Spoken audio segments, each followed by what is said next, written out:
Good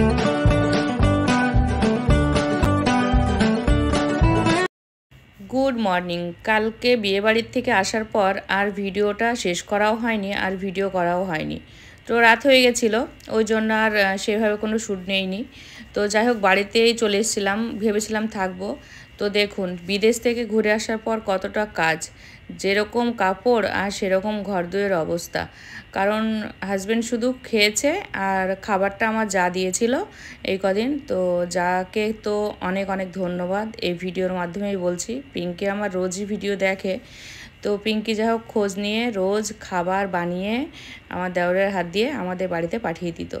তো যাই হোক, আর এখানে দেখুন এসে দেখছি আমি অবাক, ওই বাড়িটা সাদা রং হয়ে গেছে, এত সুন্দর লাগছে না। আর আজকে কিন্তু প্রচণ্ডই গরম, তার সঙ্গে প্রচণ্ড রোদও রয়েছে।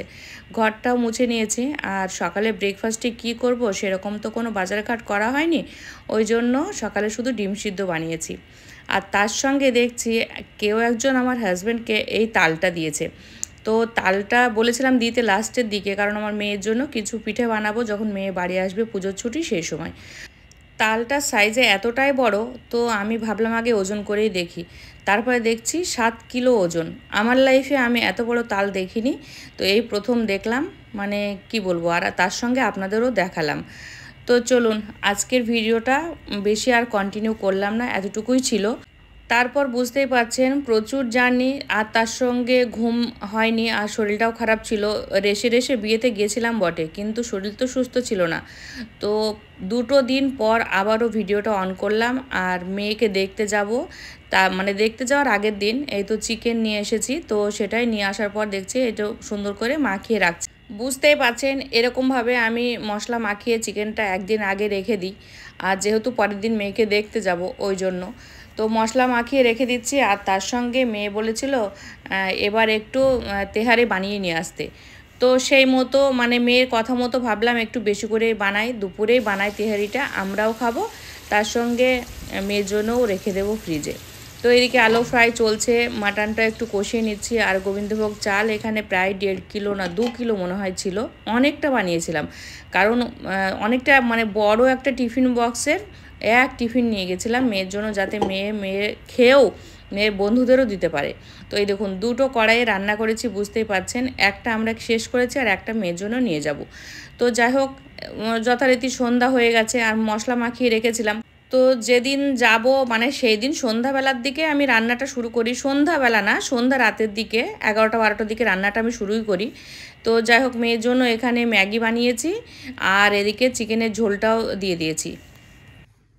আসসালামু আলাইকুম। আরএস ফ্যামিলিতে আবার আপনাদের ওয়েলকাম জানিয়ে নতুন একটা দিনে নতুন একটা ভিডিওর সঙ্গে হাজির হয়েছি। আপনারা কেমন আছেন? আশা করি ভালো আছেন। আলহামদুলিল্লাহ আমরা সকলেই ভালো আছি। গতকালে দেখিয়েছি, কিছু প্রস্তুতি নিয়েছি, মেয়ের কাছে যাচ্ছি। তো চলুন, এখন বাজে হচ্ছে 5টা। তো আজকে অন্য রাস্তা দিয়ে যাব, কাটোয়া ঘাট হয়ে যাব মনে করছি। তো চলুন, নতুন রাস্তা আপনাদের সঙ্গে শেয়ার করব। আর অনেকদিন পর মেয়ের কাছে যাচ্ছি, তো ভিডিওটা স্কিপ না করে দেখতে থাকুন, ভালোই লাগবে। তো এই তো এর মধ্যে আছে খাবার, আর এখানে কিছু জিনিসপত্র রয়েছে, ফল টল। তো এগুলো নিয়েই যাচ্ছি। তো চলুন। তানিষ্কের ব্যাগটা দেখে কি আপনারা অবাক হয়েছেন? ওটার ভিতরে খাবার রয়েছে। আর এত ব্যাগটা হার্ডি ছিল, মানে বাজারের ব্যাগের মতো ব্যাগটা খুবই শক্ত। আর ওই বক্সের মানে ওই ব্যাগের ভিতরেই বক্সগুলো নিয়েছি। 3টে বক্স আছে, টিফিন বক্স। আর এটা হচ্ছে কাটোয়া ঘাট। ফার্স্ট টাইম আমি আসলাম, দেখে তো ভালোই লাগলো, কিন্তু প্রচণ্ড বৃষ্টি হচ্ছিল, সেইভাবে ভিডিও শ্যুট করতে পারিনি। আর মানে সারা দিনটা শুধুই বৃষ্টি, শুধুই বৃষ্টি। আর আমরা যে ট্রেনটাতে আসবো ভেবেছিলাম, মানে মেয়ের কাছে যাবো ভেবেছিলাম, সেই ট্রেনটা আমরা যথারীতি পাইনি। যেহেতু এই রাস্তাতে আমরা নতুন যাচ্ছি, আমাদের হয়তো আরও আগে বের হতে হতো। আমরা উঠেছি 4টেয়, 5:30টা ট্রেন ধরলে আমরা ভালো মতো আমরা ব্যারাকপুর যাই। তো সেই মতো আমরা বেরিয়েছি ঠিক টাইমে, কিন্তু একটু লেটের জন্য আমাদের মানে খেয়াঘাটটা একটু লেট হয়ে যায়। মানে ওই পারে ছিল, আমরা এই পারে দাঁড়ানো, সেই জন্য আমরা ট্রেনটা মিস করে ফেলি। তো কি আর করার, কিছু করার নেই। কিন্তু হ্যাঁ, ট্রেনগুলো প্রচুর ফাঁকা। আর এই দেখুন, লাইফে ফার্স্ট টাইম এইভাবে আমি ভিডিও করছি। ট্রেনটা না একটা জায়গাতে দাঁড়ানো রয়েছে, তো বুঝতে পারছেন পুরো ফাঁকা ট্রেন। তো আমি ভাবলাম মানে এইভাবে না আমি কোনো সময় দরজার কাছে যাই না। তো যাই হোক, এখানে গিয়ে আমি সামনের দিকটা মানে এই সাইডটা আর ওই সাইডটা একটু ভিডিও করার চেষ্টা করলাম। তবু ভয় লাগছিল যে কোনো মুহূর্তে ট্রেনটা কি ছেড়ে দেবে। তো যাই হোক, যথারীতি মেয়ের কাছে চলে এসেছি। এখানেও টাইমটা অনেকটাই বেশি লেগেছে। আর এই দেখুন খাবারগুলো মেয়ে সব দেখাচ্ছিল। এখানে মেয়ের জন্য একটু কোক নিয়েছিলাম, তার সাথে ওই তো ছিল তেহারি, তার সাথে ম্যাগি, সমস্ত খাবার নিয়ে মেয়েকে দিয়ে এসেছি। তবে আমাদের মেয়ের কাছে পৌঁছাতে প্রচুর লেট হয়ে গেছিলো। আমরা ভাবছিলাম কেনই বা এই রাস্তায় আসলাম। তো যাই হোক, মেয়েকে দেখানোর সুযোগটা হয়নি। 1 ঘন্টা মেয়ের কাছে ছিলাম, তারপর আবার মানে আমাদের অনেকটা রাত হবে ভেবে আমরা বেরিয়ে পড়েছি। আর দেখুন চারিদিকে জলে মানে থই থই করছে, বুঝতে পারছেন কতটা জল মিশনের ভিতরে। এই রাস্তাগুলো কিন্তু আমি আগেও আপনাদের সঙ্গে শেয়ার করেছি। মেয়ে মনটা প্রচণ্ডই খারাপ করছিল, মানে কান্নাই করে দিয়েছিল যে এতদিন পর আসলে, তার উপরে আবার 1 ঘন্টা। তো কী আর বলবো, কিছু করার ছিল না। আমাদের সময় খুবই কম ছিল, কারণ আমাদেরই ভুল যে আমরা এই রাস্তাতে গেছি। আমরা ভেবেছিলাম এই রাস্তাটা খুবই সোজা, মানে যেভাবে আমরা জানি মনে হলো যেন সোজাই হবে, কিন্তু ট্রেনে ভিড় ছিল না, একদমই ফাঁকা ফাঁকা ট্রেন আছে। ওই রাস্তায় যেতে হলে রাস্তাটা সুবিধা আছে, কিন্তু যদি ঠিক টাইমে ট্রেনটা পাওয়া যায় তাহলে প্রচুর সুবিধা। আর আমরা এই যদি ব্যারাকপুর লাইনে যাই, এদিকে কিন্তু প্রচুর ভিড় হয়, আর সেখানে মানে আমরা তো জায়গাই পাই না। তো যাই হোক, ওই জন্য ভাবলাম এই রাস্তাটাও ঠিক আছে, যদি আমরা আরও একটু আগে বের হয়ে যদি ওই 7টার ট্রেনটা আমরা ধরতে পারি তাহলে প্রচুর সুবিধা হবে। কারণ কাটোয়াঘাট পার হয়ে যে স্টেশন আছে 7টাতে, ওখানে ট্রেনটা ছাড়ে, সেটা একদম তারকেশ্বর না, তারকেশ্বর না, শেওড়াফুলি নিয়ে যায়। আর শেওড়াফুলি নিয়ে যাওয়া মানে আমাদের ঘাট পার হতে হচ্ছে না। তো শেওড়াফুলি থেকে আবার ট্রেন আমরা তারকেশ্বর, তারপর দেন ওখান থেকে যাব হচ্ছে বাস স্টপেজ।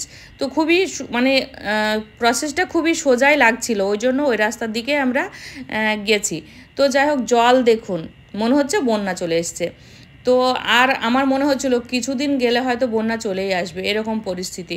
প্রচুর জল জমে গেছে, আর এই এলাকাটা না নিচু, খুবই নিচু। দামোদরের জল যদি একবার ঢুকে যায় তো খুব তাড়াতাড়ি বন্যা চলে আসে। প্রতি বছরই বন্যা হয়, জানি না এবছরে হবে কি না।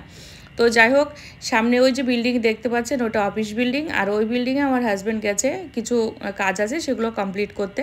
আর আমি আস্তে আস্তে এদিকটা দিয়ে যাচ্ছি। যেরকম স্লিপ আছে রাস্তা, সেরকম রাস্তার মধ্যে জল, আর তার সাথে ঝিরিঝিরি বৃষ্টি তো একদম অনবরত পড়ছে। তো ভাবছি কটার সময় বাসটা পাবো। তো আমি আস্তে আস্তে যাচ্ছি আর পিছন দিকে তাকাচ্ছি, কারণ এখান থেকে মেয়ের ওই জানলা দেখা যায়, আর মেয়ে ওখান থেকে টাটা করে। তবে আজকে মেয়ের মুড অফ হয়ে গেছিলো, ওই জন্য আর আজকে দেখলাম আসেনি। তো আর আমিও দাঁড়ালাম না, আমাদের লেট হয়ে যাবে, কারণ যেহেতু আমরা অনেকটা পথ আসতে হবে। তো ফাইনালি আসার সময়তে কিন্তু আমরা আর ওই কাটোয়া হয়ে আসিনি। তো আমরা ব্যারাকপুর হয়ে এসেছি, আর কোনো ভিডিও কিন্তু করাই হয়নি, এটাই হচ্ছে শেষ। তো আজকের ভিডিওটা খুবই ছোট্ট হলো। ভালো থাকবেন, সুস্থ থাকবেন, আমাদের জন্য দোয়া রাখবেন। আগামীকাল আসছি নতুন ভিডিওর সঙ্গে। আল্লাহ হাফেজ। Thank you. Goodbye. Allah Hafiz.